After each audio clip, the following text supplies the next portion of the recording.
The research ship Harmony's Edge drifted silently through space above the dead world of Kepler 4AM42c.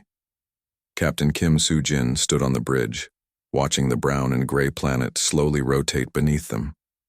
3 months they had been here, digging, through ancient ruins and studying bones that had turned to dust centuries ago. "Captain, we found something big down there," came the voice of Dr. Lee Hae-jin through the communication system. The scientist sounded excited but also worried. "You need to see this." Kim walked through the narrow corridors of her ship to the laboratory. The year 2387 had been good to humanity. They had colonies on dozens of worlds now, and other alien species respected them as peaceful traders and skilled engineers. Humans were known throughout the galaxy as the ones who built bridges between different worlds, not the ones who burned them. Lieutenant Park Min-ho was bent over a computer screen when she entered the lab. The young man looked up with wide eyes. "Captain, this is not what we expected to find." Dr. Lee pulled up images on the main display. The pictures showed cities that had once been home to millions of beings. But these were not normal ruins worn down by time and weather. These buildings had been melted. The ground itself had been turned to glass in perfect circles. "Plasma bombardment," Dr. Lee said quietly.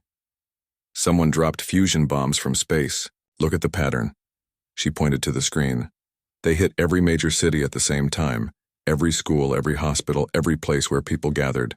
Kim felt something cold grow in her stomach. "How long ago?" "About 800 years. This species was just starting to build rockets when someone killed them all." Dr. Lee switched to another image. "We found their last radio broadcasts. They were asking for help in 17 different languages. No one came. The evidence was clear and terrible. The aliens who had lived on this world were peaceful farmers and artists. They had never traveled to other stars. They had never hurt anyone. Someone had decided they needed to die anyway." Park ran tests on the bomb craters while Dr. Lee studied the alien bones. Kim read through the final messages the dying planet had sent into space. Messages full of fear and confusion, asking why this was happening to them. "I know these weapon signatures," Park said after 3 days of work. "My training covered this. These are hegemony plasma cannons. Military grade, used for destroying fortified positions. The hegemony. Everyone in human space knew that name. They controlled huge parts of the galaxy and had been around for thousands of years. Humans traded with them, signed treaties with them, tried to stay on their good side. The hegemony liked to talk about bringing order to the galaxy and protecting advanced civilizations from chaos. Kim made her report and sent it through official channels to Earth and the Galactic Confederation headquarters. She expected quick action. The evidence was clear. An entire species had been murdered. Someone needed to answer for this crime. Instead, she got silence. Weeks passed, then months. Kim sent more reports. She included pictures, recordings, genetic evidence, everything she could find. Other human officers started asking questions too. Word spread through the fleet that something terrible had been discovered. Finally, Kim received new orders. Her ship was being reassigned to survey duty in a quiet system far from the frontier.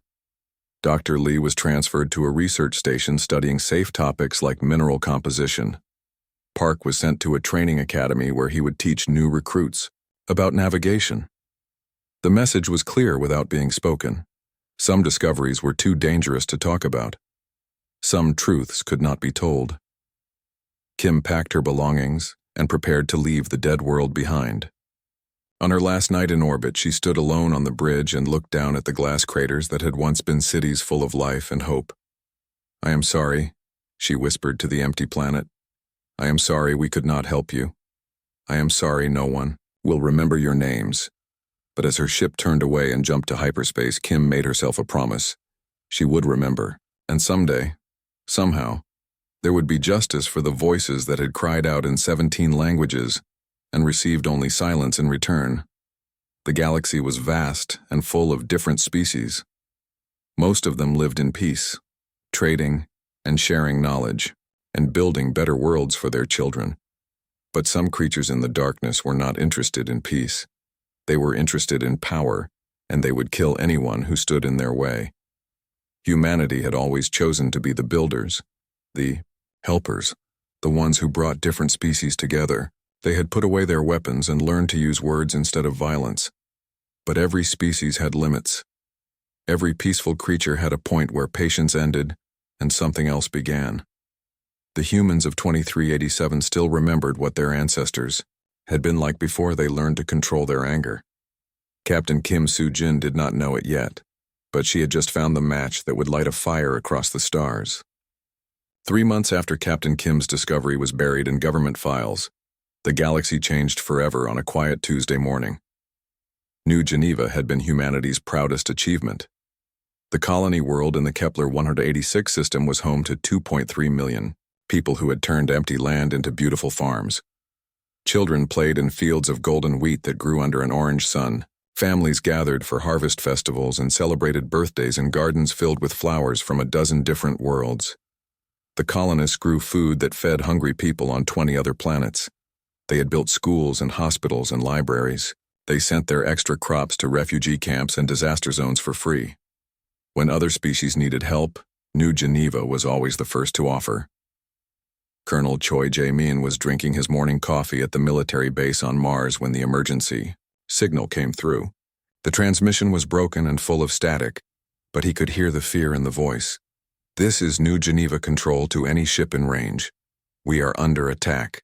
Repeat, we are under attack. Unknown vessels in orbit. They are firing on civilian targets. Please send help. Please send..." The signal went dead. Choi dropped his coffee cup and ran to the command center. Within minutes, every available ship was racing toward New Geneva at maximum speed. But space is huge and ships can only go so fast, even with the best engines humanity had built. Major Han Subin was the first to arrive. Her scout ship dropped out of hyperspace expecting to find a battle in progress. Instead, she found silence and death. "Command, this is Scout Ship Phoenix," she reported, her voice flat and emotionless. "New Geneva is gone. The planet still existed, but the cities did not. Where once there had been farms and homes and schools, now there were only glass craters. The orbital stations were twisted metal floating in space. The defense satellites that should have protected the colony had been destroyed so completely that rescue teams needed special equipment just to find the pieces." Han landed her ship in what had been the central square of Geneva City. Her boots crunched on glass that had once been buildings where families lived and worked. She found bodies turned to ash and shadows burned into walls. The air itself was poison from the fires that had burned everything the bombs missed. "No survivors detected," she continued her report. "Estimate 2.3 million casualties. This was not a military strike, this was complete extermination." The official hegemony statement arrived 6 hours later. It was broadcast on all public channels across the galaxy. The hegemony regrets the necessary action taken against the illegal weapons facility on New Geneva. Colonial forces were developing biological weapons in violation of galactic peace treaties. Swift action was required to prevent catastrophic damage to civilian populations throughout the sector. Commander Yoon Tae-hyun had been in charge of the orbital defense platform that was supposed to protect New Geneva. He had watched his sensors go dark 30 minutes before the attack began. He had tried to send warnings, tried to raise shields, tried to fire back at the attacking ships. Nothing had worked. "They shut down our systems," he told the military investigators later. "Our own equipment turned against us. 30 years I have served in the fleet, and I have never seen hacking like this." They had been planning this for months, maybe years. The investigators did not believe him. They said he had failed in his duty. They said human technology was not advanced enough to detect hegemony cyber attacks. They took away his rank and sent him to prison for 20 years. But the survivors knew the truth. The few hundred people who had been off-world when the attack happened told a different story. New Geneva had been growing vegetables and flowers. The most dangerous thing on the planet had been farm equipment and children's toys. Dr. Park Ji-woo had been visiting her sister on New Geneva just 2 weeks before the attack. They were not making weapons, she said at the memorial service. They were making better corn that could grow in poor soil. They were making medicine from local plants. They were making art and music and hope. The news spread through human, space like fire through dry grass. Every colony world held protests. Every space station flew flags at half height. On Earth, millions of people gathered in the streets demanding justice that would never come. The Galactic Confederation held meetings and made speeches about how sorry they felt. They formed committees to study the situation and promised to prevent future tragedies. But when the meetings ended and the cameras turned off, nothing changed. The hegemony was too powerful. Humanity was too weak. Some crimes were too big for justice. In a small office on Luna Base, an old man received a coded message on his personal computer. Admiral Kang Jong-suk had been retired for 15 years. He spent his days teaching military history to young officers and growing roses in his garden. He had fought in Earth's last civil war 40 years ago, and had hoped never to see combat again. The message was simple. They have crossed the line. We need you. Kang looked out his window at the Earth hanging in the black sky. Somewhere down, their families were crying for children who would never come home. Somewhere in space, the creatures who had killed those children were celebrating their successful test run. The old admiral opened his desk drawer and took out the uniform he had not worn in 15 years. His hands shook as he buttoned the jacket, but not from age. They shook from rage. Admiral Kang Jong-suk sat in the abandoned mining station floating in the asteroid belt. The old facility had been dead for 20 years, but its communication system still worked. More importantly, no one watched it anymore, perfect for a meeting that officially was not happening. The holographic table showed faces from across human space. General Lim Da-un commanded the Colonial Defense Forces. Fleet Admiral Shin Woo-jin controlled humanity's largest warships.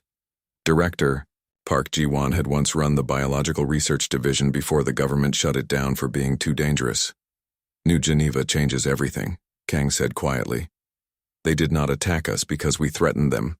They attacked us because they could. Because they wanted to test their weapons on real targets.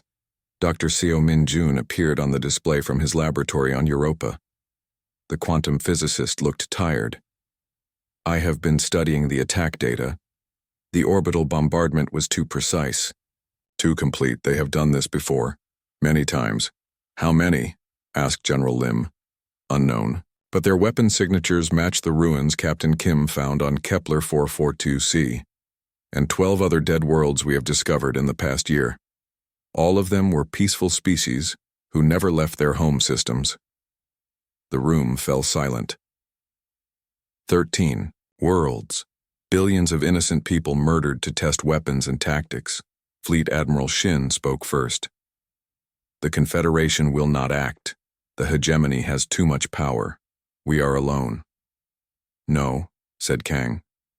We are not alone. We have each other. And we have something they have forgotten. What? We have the technology we chose not to use. The weapons we decided were too terrible for a peaceful species. Kang activated a classified file system that had been locked for decades. Project Stellar Flame, Project Gravity Well, Project Silent Death. All of them were completed but never built. Dr. Seo nodded slowly. I remember Stellar Flame. We could cause any star to go supernova. The math was perfect, but we agreed it was too dangerous. Project Gravity Well could crack planets in half, added engineer Colonel Yang Sung-ho from his secret facility on Titan. We tested it on asteroids. It worked too well. Director Park's face was grim. Silent Death was my project. Biological weapons that could target specific DNA patterns. We could kill every member of a species while leaving others completely unharmed. For 40 years, humanity had kept these weapons locked away. They had chosen to be gardeners instead of destroyers. They had built schools instead of bombs. They had shared their knowledge instead of hoarding their power. But peaceful did not mean helpless. The factory worlds can be converted, said General Lim. We tell them we are building new mining equipment, new agricultural machines. No one will question humanitarian supply orders. Captain Kim Soo-jin joined the conference from her new assignment. Her exploration ship was now officially surveying empty systems for mineral deposits. Unofficially, she was placing monitoring devices throughout hegemony space. Their military moves in patterns, she reported. They concentrate their forces around core worlds and leave the outer systems barely defended. They think no one would dare attack them. Lieutenant Park Min-ho, now promoted to Intelligence Division, had been tracking hegemony ship movements for months. They are planning something big. Troop buildups near human space. New weapon testing in remote systems. I think New Geneva was just the beginning. Admiral Kang studied the data flowing across his screens. Shipping schedules that could hide weapon transfers. Research stations that could be converted to military production. Trade routes that could become supply lines. We have advantages they do not know about, he said. They think we are soft because we choose peace. They think we are weak because we help others instead of conquering them. They have never seen what humans can do when we stop holding back. Dr. Choi Yoon-seo activated her secret laboratory in the Kuiper Belt. For 2 decades, she had been the galaxy's leading expert on stellar physics. Her published research helped other species build better fusion reactors and understand their suns. Her unpublished research could turn those same stars into weapons. The stellar igniters were surprisingly small devices. Each one could be delivered by a single ship and planted near a star without being detected. Once activated, they would cause fusion instabilities that would grow over months until the star exploded in a supernova that could be seen from across the galaxy. Engineer Colonel Yang's gravitational weapons were larger, but just as deadly. Massive. Platforms that created artificial gravity fields strong enough to pull moons from their orbits or tear planets apart from the inside. He had tested smaller versions on asteroids. The results had been so terrifying that the government ordered all records destroyed. But Yang had kept copies. Good engineers always keep copies. Dr. Park's biological weapons were the most frightening of all. Viruses and bacteria that could tell the difference between human DNA and alien DNA. Diseases that would spread through hegemony populations like wildfire, while leaving every other species completely healthy. How long do we need? Asked Admiral Kang. 6 months to build everything, replied Dr. Seo. Another 3 months to position assets throughout their space. Then we wait for the right moment, said Kang. They will make another mistake. When they do, we will be ready. The meeting ended and the holograms faded. Across human space, factories began retooling their production lines. Research stations started new projects with innocent names. Supply. Ships carried cargo that was not listed on any manifest. To the galaxy, humanity still looked like peaceful traders and helpful neighbors. But beneath the surface, something ancient and terrible was awakening. The descendants of Earth's apex predators were remembering how to hunt. The hegemony had grown bolder in the months since their test on human civilians. Their ships now patrolled openly in human space, demanding tribute from merchant vessels. Their diplomats spoke of bringing proper order to humanity's chaotic colonies. Intelligence reports suggested they were planning something much larger than New Geneva. Grand Admiral Thexkar of the hegemony had made his intentions clear in a public broadcast just 3 days earlier. Humanity has proven incapable of governing itself responsibly. For the good of galactic peace, the hegemony will assume administrative control of all human worlds within the next solar cycle. It was exactly the arrogance Admiral Kang had been waiting for. At 0347 hours Terran Standard Time, exactly 1 year after the first distress call from New Geneva, 3 hegemony star systems went dark. The stars themselves exploded. Dr. Choi Yoon-seo watched from her hidden observation post as the stellar igniters did their work. The devices had been placed months earlier by ships disguised as harmless research vessels. Now they released their stored energy into the hearts of 3 suns, causing fusion reactions that had burned steadily for billions of years to spiral out of control. The explosions were visible from thousands of light years away. The gravitational waves created by the supernovas carried a message that every astronomer in the galaxy could read. Remember New Geneva. The 3 systems had been chosen carefully. No planets with intelligent life, no colonies, no space stations, just empty, star systems that the hegemony used for military training. The message was clear. This was a demonstration, not an attack. Grand Admiral Thexkar received the news in his flagship orbiting the hegemony capital world. His intelligence officers assured him it was impossible. Humans did not have the technology to destroy stars. It must be some kind of natural phenomenon. Prepare the Great Fleet, Thexkar ordered. We will crush Earth itself and end this rebellion before it spreads. The Great Fleet was the pride of hegemony military power. 3,000 warships representing 17 different species, all united under hegemony command. Massive dreadnoughts that could crack moons, carrier ships filled with fighter craft, support vessels carrying enough firepower to sterilize continents. They jumped to hyperspace and headed directly for the Sol system, expecting to find a handful of primitive human ships trying to protect their homeworld. Instead, they found hell.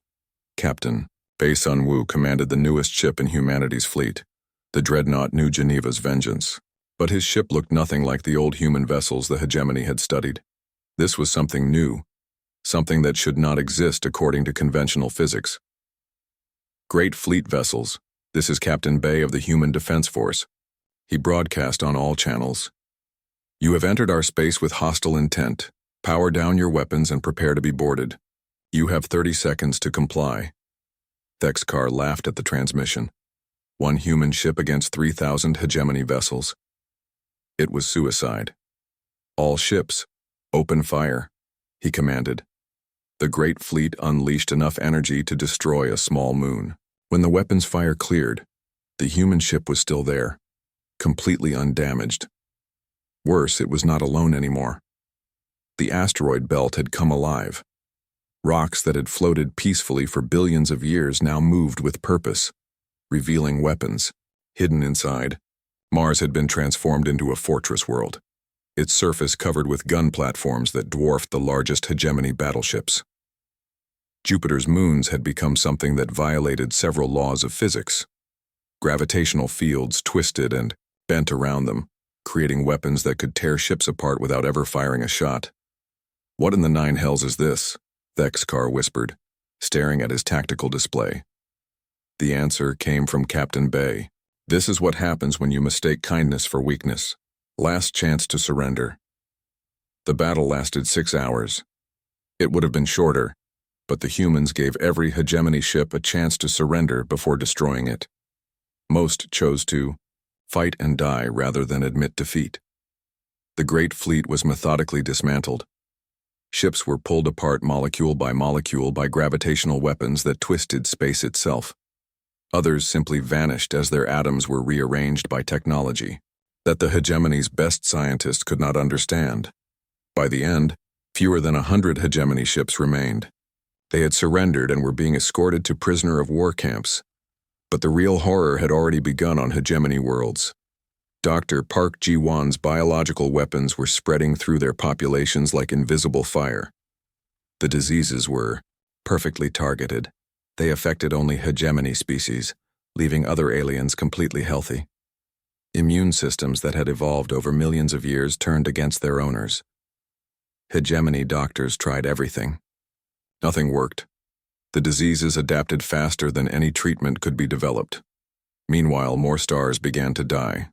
Colonel Yang's gravitational weapons pulled planets apart from the inside, creating asteroid fields where once there had been worlds. Entire solar systems became uninhabitable as their gravity wells collapsed.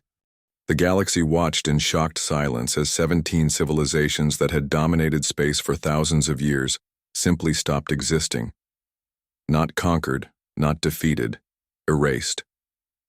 On Earth, Admiral Kang stood in the ruins of New Geneva Memorial and watched the latest reports. Hegemony military forces had ceased to exist. Their core worlds were dead. Their leaders had died from plagues that turned their own biology against them. "Is it over?" asked Captain Kim, who had started it all with her discovery of genocide on a distant world. "It is finished," Kang replied. "They will not trouble anyone again." In 6 months, the hegemony went from galactic superpower to historical footnote. The galaxy's power structure collapsed overnight, leaving humanity as the undisputed rulers of known space. But they had not conquered through expansion or politics. They had won through the simple act of making their enemies cease to exist. The Mao universe had learned that some species should not be provoked. Admiral Kang Jong-suk stood before the new Galactic Council in a chamber that orbited the memorial world of New Geneva. Through the great windows, he could see the glass craters below where 2.3 million people had once lived and laughed and dreamed of better tomorrows. The council chamber was much smaller now. Where once representatives from over 100 species had gathered, now only 37 remained. The rest had either been hegemony members who no longer existed, or had fled to distant parts of the galaxy when they saw what humanity could do when pushed too far. The surviving species sat quietly in their seats, their faces showing fear mixed with careful respect. The hegemony's chairs remained empty, silent monuments to civilizations that had been erased so completely that future archaeologists would find only empty space where 17 different worlds had once flourished. Honored delegates, Kang began, his voice carrying clearly through the universal translators. We gather today to discuss the future of our galaxy. Captain Kim Soo-jin watched from the observation deck. She had been promoted to Director of Colonial Affairs, though her real job was making sure that what happened to New Geneva would never happen again. Her ships now patrolled the trade routes, watching for signs that any species might be planning genocide against peaceful worlds. 1 year ago, humanity was known as gardeners and builders, Kang continued. We grew food that fed hungry populations. On dozens of worlds, we shared our medical knowledge freely. We built schools and hospitals and asked only to be left in peace to raise our children under alien suns. Dr. Seo Min-jun's stellar weapons remained active around key star systems throughout the galaxy. Her devices waited silently in the hearts of distant suns, ready to turn them into supernovas if any species decided to follow the hegemony's example. The technology was invisible, undetectable, and absolutely final. The hegemony mistook our choice for weakness, Kang said. They believed that because we preferred to heal rather than harm, we were incapable of defending ourselves. They were wrong. Ambassador Veltar of the Crystalline Confederacy raised one of his translucent limbs. The insectoid being's voice crackled through the translator. Admiral Kang, the hegemony's crimes were terrible, but your response was complete. 17 civilizations no longer exist. Entire species have been wiped from the galaxy. Kang nodded slowly. Yes, they have been erased. Not conquered, not defeated, not enslaved. Erased. Do you know why? The chamber fell silent. Even the mechanical sounds of the life support systems seemed muted, because they committed genocide against farmers and children. Because they killed peaceful people to test their weapons. Because they planned to do the same thing to every species they considered inferior. Kang's voice remained calm, but something cold moved behind his eyes. When the hegemony destroyed New Geneva, they crossed a line that should never be crossed. Director Park Ji-won's biological weapons research continued in secret laboratories throughout human space. The diseases that had killed the hegemony were stored safely now, but the knowledge of how to create them remained. Future generations would know that humanity possessed the ability to target any species' DNA with perfect precision. We gave the Upper Galaxy a demonstration, Kang continued. 3 empty star systems became supernovas to spell out our message in gravitational waves. We wanted the hegemony to understand that their actions had consequences, but they chose to respond with force instead of wisdom. They sent their great fleet to destroy Earth itself, so we showed them what human force actually looks like. Captain Bei Sunwoo's new ships patrolled the outer systems now, vessels that bent the laws of physics and made conventional weapons look like children's toys. The technology that had destroyed the Great Fleet was being installed on platforms throughout human space. The lesson is simple, Kang said, looking directly at each delegate in turn. Humanity tried peace first. We will always try peace first. We want to build worlds where children can play safely and families can grow old together. We want to share knowledge and heal the sick and explore the wonders of the universe. He paused, letting his words sink in. But we are also the descendants of the apex predators who conquered their own world through intelligence and cooperation. When you threaten our children, when you murder our innocent, When you commit genocide for sport or convenience, you awaken something that evolution spent millions of years perfecting. The hegemony capital world was now a dead rock floating through space. Its cities were ruins, its people were dust. The great archives that had recorded the history of 17 civilizations had been reduced to radioactive ash. We return now to our peaceful pursuits, Kang said. Our farmers will continue growing food for hungry worlds. Our doctors will continue healing the sick. Our teachers will continue educating the young. We want nothing more than to tend our gardens and raise our families in peace. The memorial flames of New Geneva flickered in the chamber's windows, eternal reminders of the price of crossing humanity. But remember this day. Remember what happens when gardeners are forced to become warriors. Remember that our patience, while vast, is not infinite. Kang's voice dropped to barely above a whisper, but every being in the chamber heard him clearly. Cross us again, and we will not simply defeat you. We will erase you so completely that future generations will find only silence where your civilization once stood. The galaxy entered a new age that day. Trade resumed, colonies prospered. Children played safely on 1,000 different worlds under 1,000 different suns. But in the darkness between stars, humanity's weapons waited patiently, ready to protect the peace that had been bought with the complete annihilation of those who would break it. The gardeners had returned to their work, but their tools of war remained sharp.